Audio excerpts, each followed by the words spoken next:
Jesse Lapierre joins me now. He's with the American consulate in Saudi Arabia.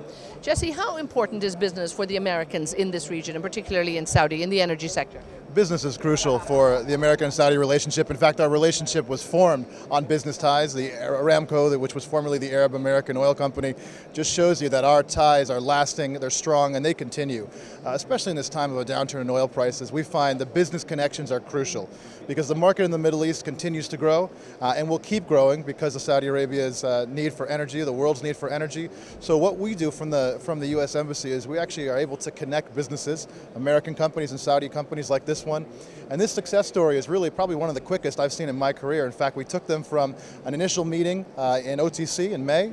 We went through the due diligence process over the summertime in Ramadan, and we come here now to November, and we already see a signing. So this is really, I think, the perfect collaboration of business, government, bilateral relations, and it happens so fast. So it's amazing.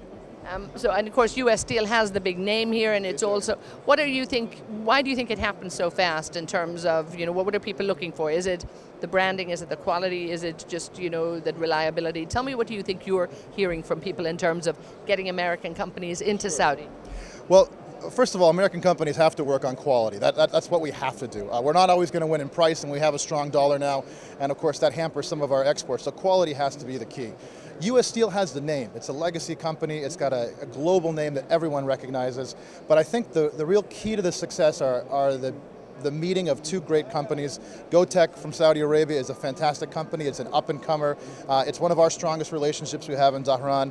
And U.S. Steel brings the name, but now they're looking internationally because of the need to expand. So they've brought in the new VP, they've brought in new personnel, and so when you have that perfect synergy, I think that's the success. Now here at ADIPEC 2015, it's been a very busy time here. There's a lot of energy in the market. How do you find, just what you're feeling and what you're hearing from people here at ADIPEC?